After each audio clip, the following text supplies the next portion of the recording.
They like to roll the dice. By chance they came on Devil's Game, and gosh, they paid the price.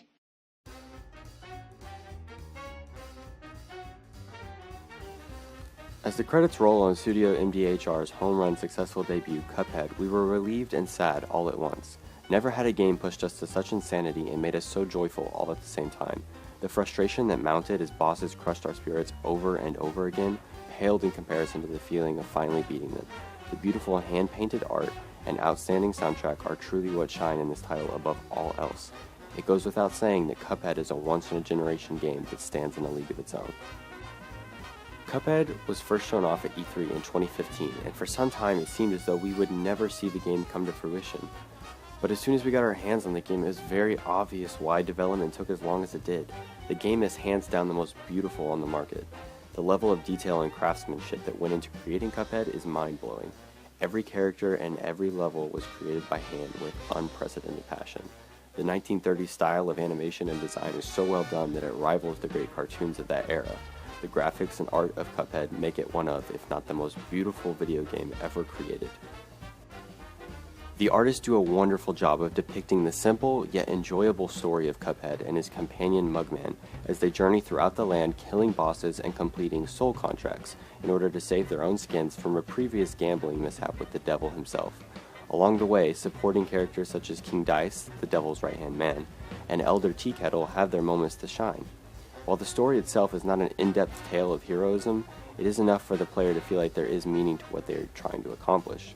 Cuphead is a great example of how a simple story can be a great one if executed properly.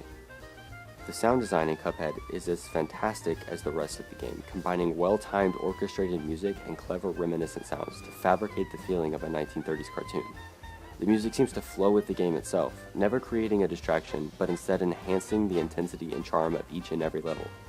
However, the character dialogue is one complaint that we have about Cuphead, as many times it just sounds like muffled grunting, or it becomes so repetitive that it gets annoying. After only visiting the store 2 or 3 times, I was already sick of hearing "welcome" from the shopkeeper. This is really a minor annoyance, however, and it didn't negatively impact our playing experience as a whole. Sound effects will bring you back to watching Looney Tunes and Tom and Jerry episodes on the couch as a kid, just like you never left. The sound design as a whole takes an already fantastic game and makes it that much better. Despite its greatness, Cuphead is not for everyone. It is one of the most brutal and taxing games ever created. We were raging and throwing controllers on multiple occasions throughout our playing experience. That being said, the gameplay is fluid, and when you die, you know it's your fault and not the game, which makes it that much more frustrating. During our 20+ hours of playing Cuphead, we didn't encounter a single bug or error that disrupted the game in a bad way.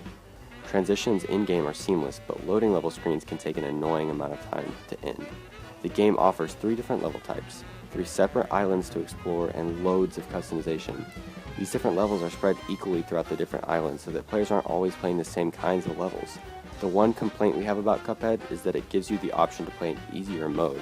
However, that mode doesn't actually let you progress after completing the level, which in theory is fine. It just seems sort of deceiving to the player to call it a simple mode, when in fact it's just a practice mode so that you can do the real thing later.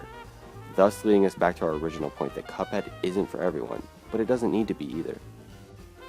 Cuphead was an acquired taste for us, but once we had it, we needed more. The game itself is difficult to overcome, but is even more impossible to master. Or is it?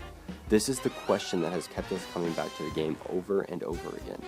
The incentive to beat levels faster and more efficiently and then be rewarded and praised for those efforts is what makes Cuphead's replayability factor so high.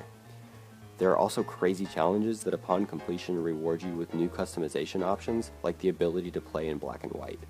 Cuphead may seem like a short game, but by the time you beat it, assuming you were able to, the addictive nature of the game will surely have taken hold on you. Cuphead is a true work of art. This kind of game is so rare, and it's refreshing to see that Xbox is still putting out exclusives that help it rival other companies. Our final verdict of Cuphead is 9.8 out of 10. While no game is completely perfect, this game makes a compelling case to be considered as such, and we can't wait to see what adventures may come from this character in the future. You know, the most interesting part about this game is how the milk in Cuphead's head doesn't actually come out when he does a front flip. I've noticed that in the 12 hours I've been here!